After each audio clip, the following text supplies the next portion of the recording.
What happens when the CEO of a luxury hotel chain parks cars for a week without anyone knowing who he is?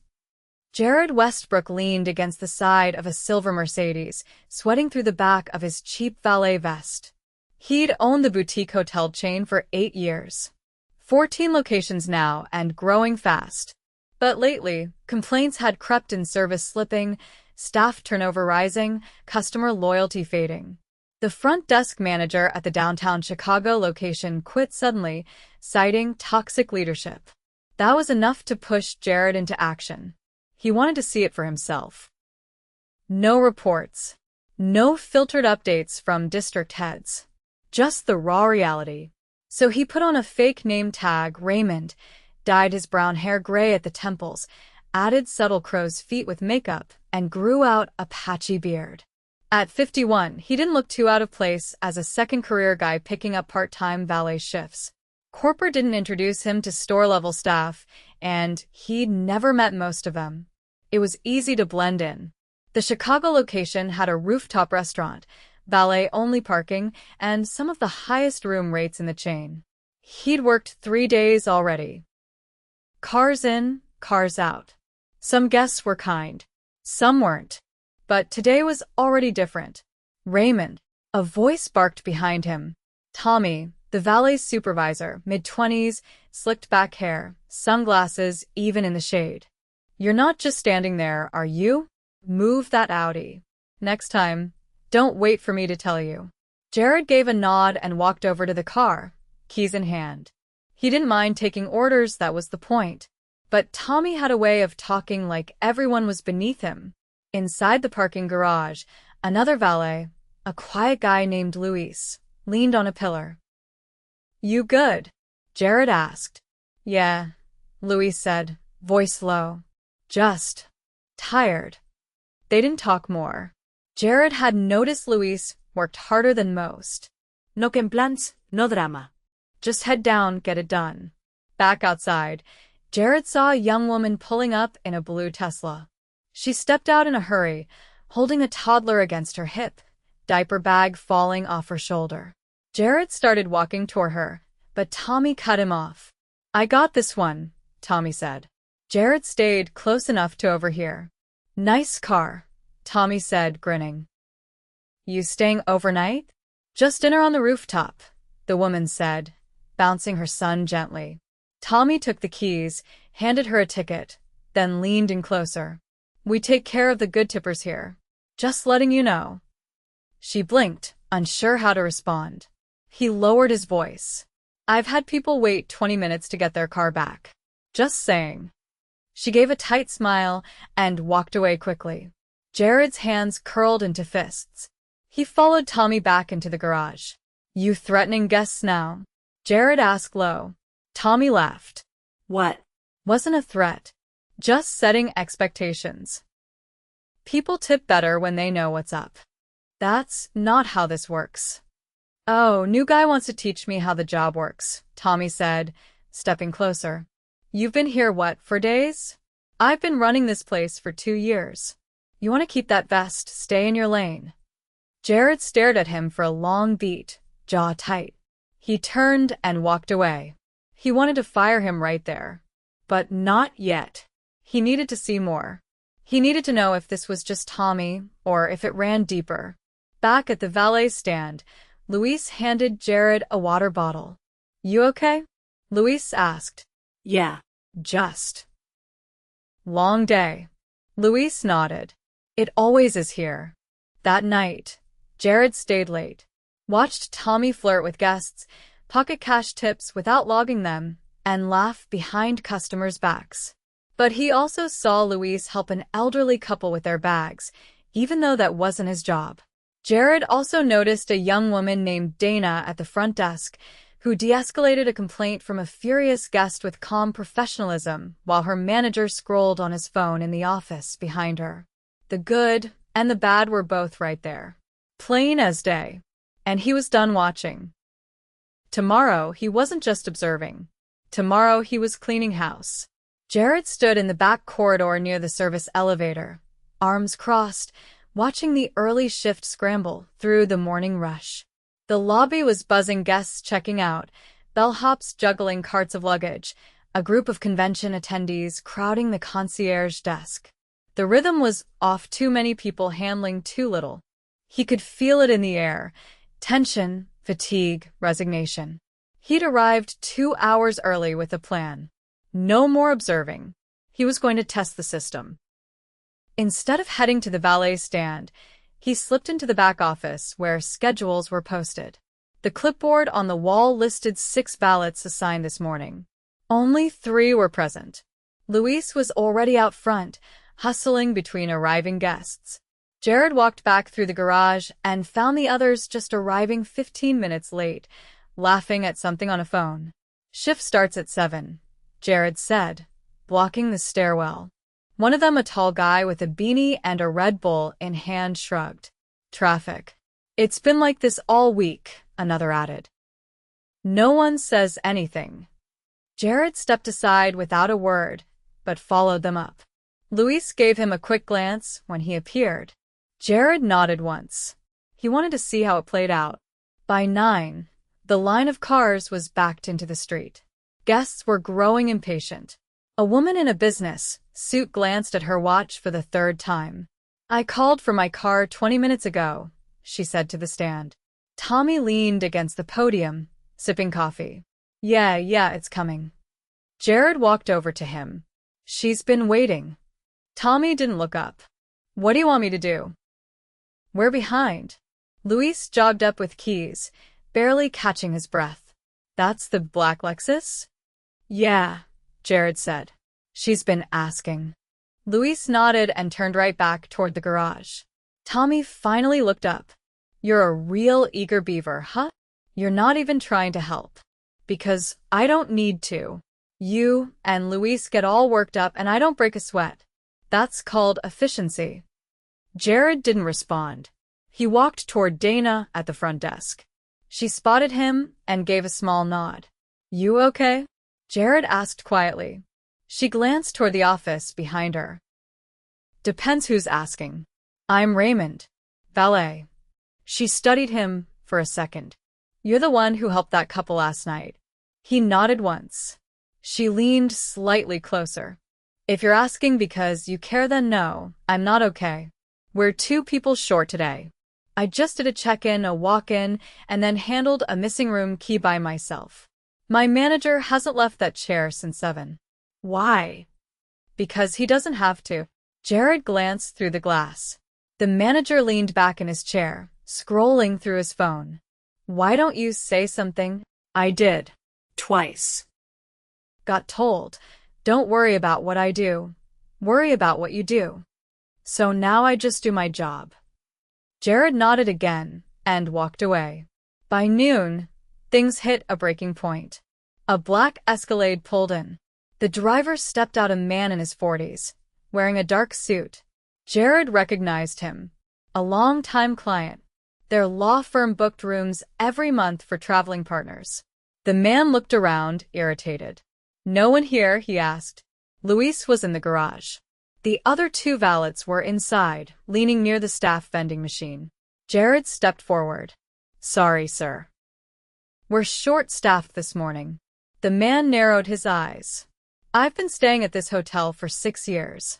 I've never had to wait for someone to take my keys. Tommy stepped out from inside, walking with exaggerated calm. Relax. You're not the only one here. The man's jaw tightened. Excuse me? You heard me, Tommy said. You're not the only one who thinks what they're doing is important. Jared felt something snap. He stepped between them. Go inside. Now. Tommy laughed once. Who are you talking to? I said, go inside. Tommy looked at him, then at the guest. Whatever, he muttered, turning and walking back in. Jared turned to the man. I'm sorry. That's not how we speak to anyone. I'll take care of your car personally. And I'll make sure that's the last time that happens. The man gave a curt nod and handed over the keys. Inside the garage, Jared parked the Escalade, then radioed Luis to cover the stand. He walked straight to the back office. Tommy sat with his feet up on a desk, scrolling again. Jared closed the door behind him. Get up, he said. Tommy frowned. What is your problem? Jared stepped forward. You threatened a guest last night for a tip. You ignored a woman waiting 20 minutes for her car. And today, you disrespected one of our most loyal clients. Tommy shrugged. You don't get it.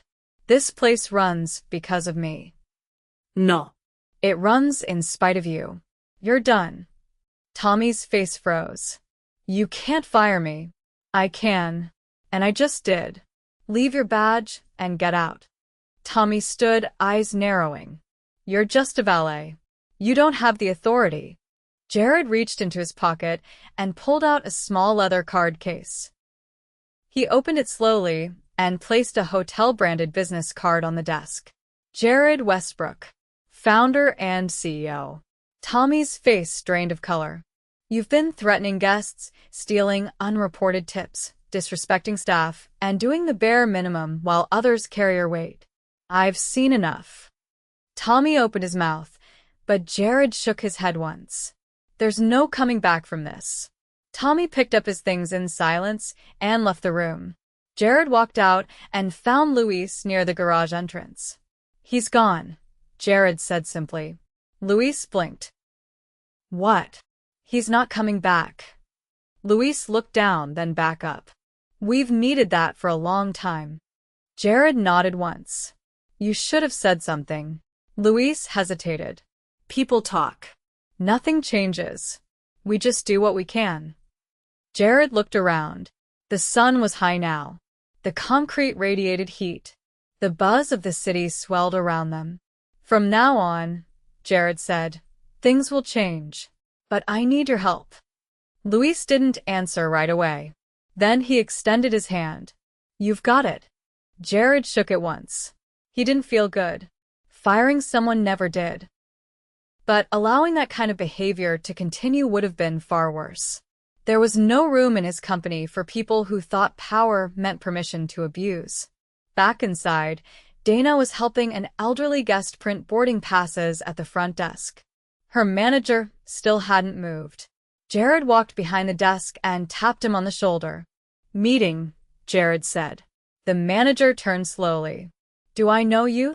You're about to. They walked into the service hallway. Jared closed the door behind them. You got 2 minutes to explain why your staff's drowning while you sit in here. The manager frowned. I'm not sure who you think you are. Jared pulled out the business card again and held it up. The manager's mouth opened and closed. I've watched Dana handle your job all week while you do nothing. You're done here. Clean out your desk. But no second chances. Not when people's jobs and our guests' trust are on the line. The man walked out, stunned. Jared returned to the front desk. Dana glanced over, eyes wide. He's gone, Jared said. She didn't speak for a second. Then, you really are who I think you are, aren't you? Let's just say I wanted to see how things really worked. And now I have. She nodded slowly. What happens now? We fix it. Together. Jared walked back outside, the weight of the day settling on him. 2 gone. But more still to do. He didn't build this company to watch it rot from the inside. Tomorrow, he'd head to housekeeping. He had a feeling the real story hadn't even started yet. The next morning, Jared arrived through the staff in trance again, but not wearing the valet vest. He'd traded it for a faded gray housekeeping uniform, a stitched badge reading Raymond. His back ached from the previous week, but he didn't care. He was here to finish what he started.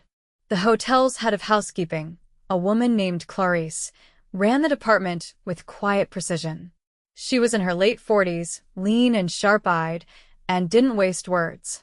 When Jared reported in, she handed him a cleaning cart without hesitation. You're paired with Amina, she said, pointing down the hallway. Room 1122. She'll show you how we do things. Amina was already pushing her cart toward the elevators. She moved quickly, her scarf tucked neatly under her cap, sleeves rolled up. Jared caught up just as the elevator doors opened. You're Raymond? She asked, glancing sideways. Yeah. You ever clean 16 rooms by yourself? No, then stay close. The elevator opened on 11. They moved fast. Room 1122 was a mess. Towels everywhere, trash overflowing, deep brown stains across the carpet. Amina didn't flinch.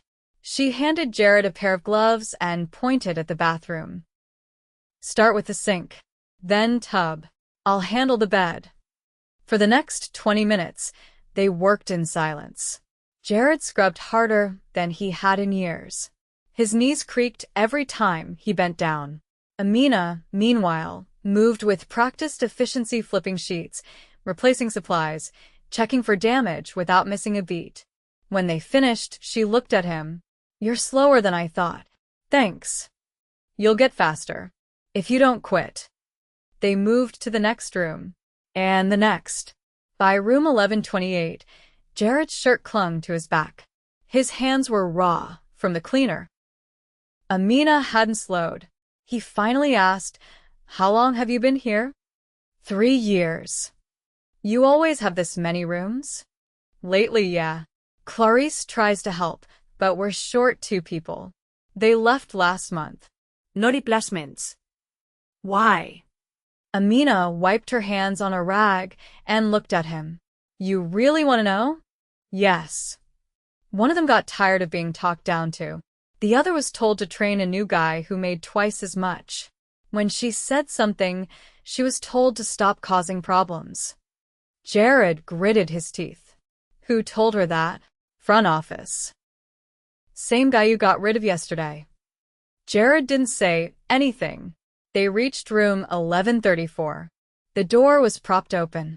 Inside, a woman in her 60s stood with a clipboard, inspecting the bathroom. Inspection. Amina said under her breath. That's Madeline. Regional compliance. Jared followed her in. Madeline turned, frowning. Where's the finished towel fold? She asked Amina, pointing. We haven't gotten to it yet. That's not acceptable. Guests expect presentation.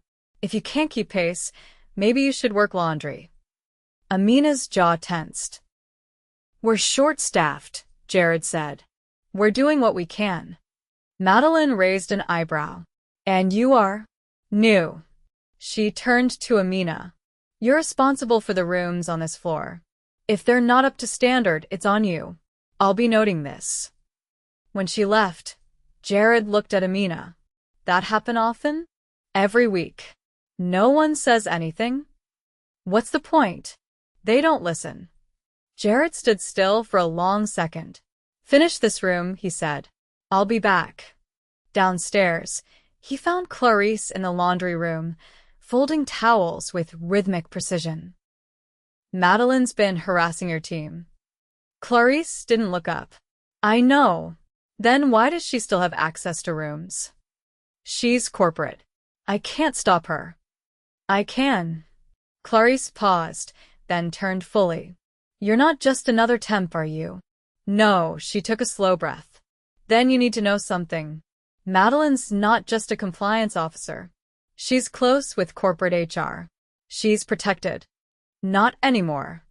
Jared left the laundry room and took the stairs to the 6th floor, where Madeline usually worked when reviewing files. He knocked once, then stepped inside. She sat at the desk, typing. Can I help you? She asked, not looking up. You threatened Amina with a demotion for not folding a towel fast enough. Madeline looked up, her expression cool. I gave feedback. That's my job. No. Your job is to ensure safety and quality, not to belittle staff during a staffing crisis. I'm following protocol. You're intimidating employees. She leaned back in her chair. You're overstepping your role. Jared pulled his card case from his pocket and placed it on the desk. She stared at the name. Her posture stiffened. I've reviewed your past reports, Jared said. You've written up housekeepers for lack of grace, poor attitude, and low presentation energy. None of those are measurable violations. That's subjective evaluation. No, that's targeting. You've used your position to make life harder for the people keeping this hotel running. And I won't allow it. Madeline stayed still. Then, you have no idea the pressure I'm under. We're all under pressure. But I don't weaponize it. Jared stepped forward. You're relieved of all floor access. Effective immediately. Your role is under review. Security will escort you out. You'll regret this. I already regret not doing it sooner. He turned and walked out. Back upstairs, Amina was finishing room 1140. Jared joined her without a word. When they finished, she asked, "Where were you?" "Handling something." She studied his face, narrowed her eyes. "You're not just here to clean rooms, are you?" He didn't answer. She nodded slowly. Good. Then, maybe something'll finally change. They finished the floor by 3. Jared's hands were shaking from fatigue. Amina packed up her cart. You're not bad, she said. Still slow, but not bad. Thanks. She hesitated, then added, "You did something, didn't you? Let's just say Madeline won't be bothering anyone anymore." Amina didn't smile, but her shoulders lifted just slightly. As they headed back down, Jared saw Dana at the front desk. She looked up as they passed. "3 guests asked for you by name," she said. Said the guy in Valet, who helped them, was the only one who didn't act like they were a burden. Jared paused. "And Clarice?" Dana added. "She's been fighting for her team for months. No one's backed her. Until now." Jared nodded. "That's about to change." He stepped into the back corridor. The day wasn't over. There was still an evening shift. But things were moving. Not fast. Not perfectly. But forward. No more watching from the top floor. From now on, he'd be where the work happened. Where the people were. Where the truth lived. The conference room on the mezzanine level hadn't been used in months. Dust had settled on the edge of the projector screen, and the chairs still had labels from an old vendor event. Jared unlocked it himself just before 7 in the morning, rolled up his sleeves, and opened the blinds to let the early light in. He had called in only the people who needed to be there, no excess, no posturing. Clarice arrived first. Her uniform was pressed, her expression unreadable. She sat without speaking and folded her hands in her lap. Louise came next, nodding once to Jared, then sitting quietly near the window. Dana entered with a clipboard and a faint crease between her eyebrows. She offered a tight smile before sitting. Then came Amina, arms crossed, eyes moving carefully around the room. Jared waited until the door clicked shut behind the last person. No one else was coming. No executives, no formal HR reps, just the people who had been holding this place together. "I owe you all a lot," Jared began. "More than I realized." Clarice tilted her head slightly. "So what happens now?" "I've fired 3 people in the last 48 hours, Jared said. 2 managers, 1 from corporate.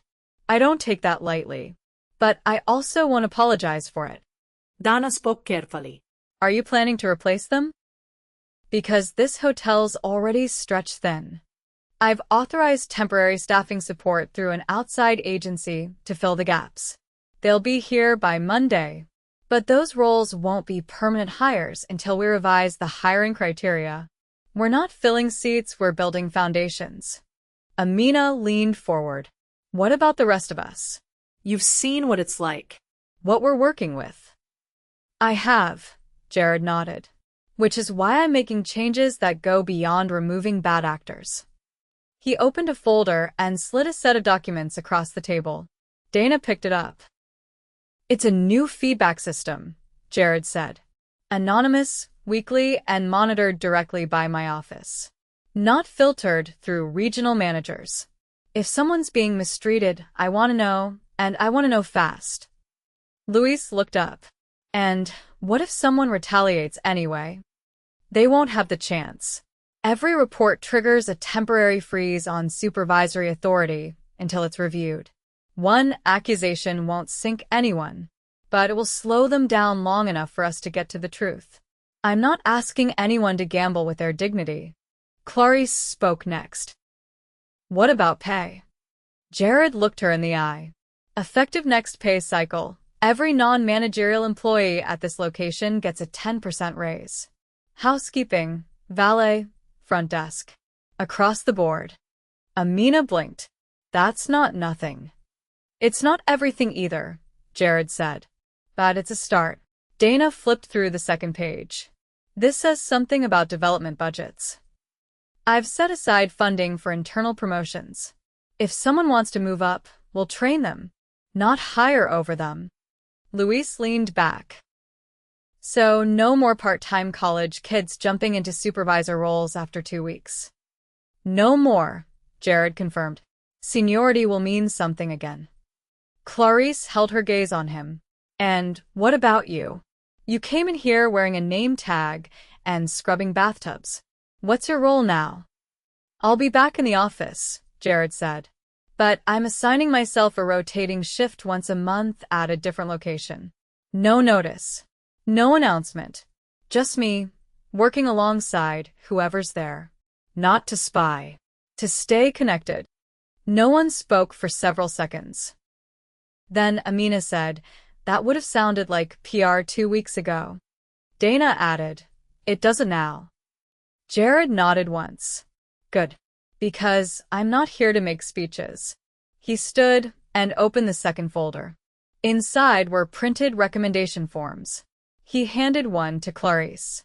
I want you to pick 2 people from your team. Anyone. They'll receive a bonus and the option to train for a lead role. Clarice took the form, still silent. Jared handed another form to Dana. Same for front desk. One for now with more to come. He turned to Luis. You'll be interim valet lead if you want it. Luis blinked once. Seriously? You've shown more leadership in a week than your last supervisor did in 2 years. The title's yours. The responsibility, too. Luis looked down, then nodded once. I'll take it. Jared turned to Amina. I don't have a leadership role open in housekeeping yet, but I want you in the training sessions for it. Paid time. If you're interested. Amina didn't hesitate. I am. Clarice finally spoke again. You're going to have some angry district managers. I'm not worried about them, Jared said. If they're upset about me listening to the people who actually do the work, they can find somewhere else to complain. Dana set the papers down. So, what happens next? We rebuild, Jared said. And we do it with the people who never gave up, even when no one was watching. He dismissed them after that. One by one, they left the room, some with expressions of relief, others with quiet disbelief. No applause. No ceremony. Just a shift in the air. Later that day, Jared walked the lobby as a guest checked in. The woman had 2 children with her and a look of travel exhaustion. Dana stepped out from behind the desk and crouched to greet the kids, offering them each a wrapped cookie. The woman's shoulders eased. Jared kept walking. No need to interrupt. Outside, Luis was helping an older man into his car, speaking slowly as the man patted his coat pockets. No rush, Luis said. Your keys are right here, sir. The man smiled and nodded, grateful. Across from them, 2 new temps were learning the ropes. Clarice stood nearby, giving quiet instructions, eyes sharp but calm. Inside the elevator, Jared pressed the button for the top floor. He had a call with corporate in 10 minutes. They'd have questions. Some would challenge the changes. Others might resist them entirely. Let them try. He stepped out onto the executive level and walked into his office. For the first time in months, the place didn't feel distant. It didn't feel like a tower. It felt like a responsibility. He sat down, opened his laptop, and began drafting a new company-wide memo. No fluff. No eslogan's. Just one clear message. We succeed together, or we don't succeed at all. Then he hit send.